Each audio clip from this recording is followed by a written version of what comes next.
Praise the lord. ఇందాక ఒక video చేశాను, దేవుడికి ఉన్న లక్షణాల కోసం మాట్లాడాను. ఖచ్చితంగా ఆ వీడియో చూడండి. ఈ వీడియోలో 2 రిఫరెన్స్ మీతో మాట్లాడాలని ఆశ కలిగి ఉన్నాను. ఆయన ప్రేమ స్వరూపిగా ఉన్నాడు గనక ప్రతి ఒక్కరూ తెలుసుకోండి. మొదటి యోహాను పత్రిక 4వ అధ్యాయంలో 8వ వచనం చదువుతున్నాను. దేవుడు ప్రేమ స్వరూపి, ప్రేమ లేనివాడు దేవుణ్ణి ఎరుగడు. అలాగే మొదటి యోహాను పత్రిక 4వ అధ్యాయము 16వ వచనం చదువుతున్నాను. మన ఎడల దేవునికి ఉన్న ప్రేమను మనం ఎరిగిన వారమై దాన్ని నమ్ముకొని ఉన్నాము. దేవుడు ప్రేమ స్వరూపి అయి ఉన్నాడు. ప్రేమయందు నిలిచి ఉండువాడు దేవుని యందు నిలిచి ఉన్నాడు, దేవుడు వాని యందు నిలిచి ఉన్నాడు. అది నీలో ప్రేమ ఉంటే ఖచ్చితంగా దేవుడు నీలో ఉన్నాడు. నీలో కసాయితనము, అసూయ, కోపాలు, ద్వేషాలు నీలో ఉంటే మరి నువ్వు ఎవరికి సంబంధివో ఒకసారి ఆలోచించు. కులాన్ని చూసి మతంతో కొట్టుకుంటూ పిచ్చెక్కిపోతూ ఒక మనిషి అంటే మనిషి అంటే మట్టిపాలు అయ్యాక శాపానికి వెళతాడు. మనిషిలా బ్రతికితే దేవుడు నాలో ఉన్నాడు, నన్ను ప్రేమించి దివి నుంచి భూమికి వచ్చాడు, నేను ఎదుటివారిని ప్రేమించాలి, నాలో కులపిచ్చి ఉండకూడదు, నాలో అహంభావం ఉండకూడదు, నాలో మతపిచ్చి ఉండకూడదు, నాలో ఎదుటివారిని వేరుపరిచే గుణం ఉండకూడదు, అందరినీ ప్రేమించే గుణముతో ముందుకు వెళ్ళాలని ఎవరైతే అనుకుంటారో వారిలో దేవుడు ఉంటాడు. వారిని దేవుడు నడిపిస్తాడు, వారిని కాపాడుకుంటాడు. ఒక దినం నిత్యాగ్ని తప్పించబడి పరలోక రాజ్యానికి తీసుకువెళతాడు. ఇది వాస్తవం. God bless you all. Praise the Lord. దేవుడు ఉన్నాడు, ఆయనే యేసు ప్రభు. తండ్రి, కుమార, పరిశుద్ధాత్మ నామములో బ్యాప్టిషన్ ఇవ్వండి క్లియర్గా యేసు ప్రభు వారే మరణించి పునరుద్ధానుడయ్యాక శిష్యులందరితో చెప్పి ఈ మాట చాలా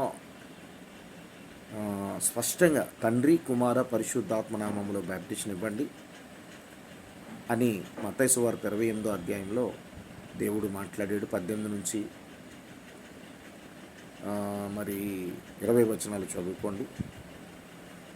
అలాగే సర్వలోకానికి వెళ్ళి సువార్త ప్రకటించండి అని మార్కు సువార్తలో 16వ అధ్యాయము 15 నుంచి 18 వచనాలు కూడా మీరు చదువుకోండి.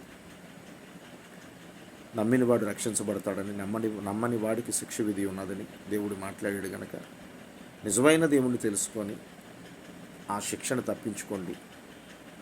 పరిశుద్ధుడు గనక మీరు కూడా పరిశుద్ధులుగా బ్రతికి ఎదుటివారిని ప్రేమించండి. ప్రేమలోనే ఆప్యాయత, సంతోషము, కరుణ, ప్రేమ, జాలి సమస్తము ఉన్నాయి. ప్రేమ లేని వాళ్ళు ప్రయోజనమే లేదు. వాళ్ళు అసూయ, కోపము, ద్వేషము, మూర్ఖత్వము, కిరాతకత్వము, ఎవరి మాట వినడు, హఠాత్తుగా పోతాడు. వాడు లాస్ట్కి గుండెలు బద్దలు కొట్టుకుంటాడు. ఒక దినము చనిపోయిన తర్వాత దేవుణ్ణి చూసే భాగ్యమైతే వాడికి ఉంటుంది, కానీ పరలోక భాగ్యం వాడు కోల్పోతాడు కనుక ఆ రోజు ఆ దేవుణ్ణి చూసి గుండెలు బాదుకుంటాడు. మీరు తర్వాత లూకాసు వార్త 16వ అధ్యాయం చదువుకున్న ఒక ధనవంతుడు అదే పరిస్థితిలో ఉన్నాడు, యాతన పడుతున్నాడు. దేవుణ్ణి చూసి నాకు ఒక్క అవకాశం ఈ ప్రభువా అని. No way. ఇక్కడే నువ్వు తెలుసుకొని ప్రేమ స్వరూపిని ప్రేమించి ఆయన నిన్ను ప్రేమిస్తున్నాడు కనుక నీవు ఎదుటివారిని ప్రేమించి ఎదుటివారిని ఎవరికి కూడా చులకనగా చూడకండి. సాటి మనిషిని మీరు తెలుసుకోండి. ఒక కాకి చనిపోతే 100 కాకిలు చేడుస్తున్నాయి. ఒక మనిషి కానీ యాక్సిడెంట్లో ఇదేమైనా చనిపోయినా, ఒక మనిషి పక్కింట్లో కులం తక్కువడని చనిపోయినా చాలామంది ఆ మనుషుల్ని చులకనగా చూస్తూ పక్క నుంచి వెళ్ళిపోతూ ఉన్నారు. ఓదార్చే మనసు లేదు, ఆదరించే మనసు లేదు, ప్రేమించే మనసు లేదు. కఠినమైన హృదయాలుగా ఉన్నారు వాళ్ళు చాలామంది. వారే కులపిచ్చుతూ కొట్టుకుంటున్నారు. అది అధికారి అయినా, అది పెద్ద డబ్బున్న బిల్ల అయినా,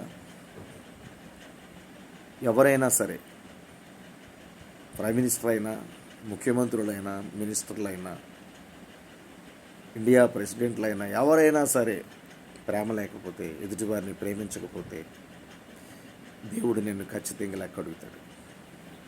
తెలుసుకొని సాటి మనిషిని ప్రేమించండి. అంతకు మించిన భాగ్యం మనుషుడికి ఏమి లేదు. ఇంకా నువ్వు సాటి మనిషిని ఎప్పుడైతే ప్రేమిస్తావో దేవుడు నీలో ఉన్నాడు, దేవుడు నిన్ను నడిపిస్తాడు. ఒక దినము నిత్యాగ్ని తప్పించి పరలోక రాజ్యానికి చేరుస్తాడు. God bless you all. Praise the Lord. మీ బ్రదర్ శైలేష్ కుమార్.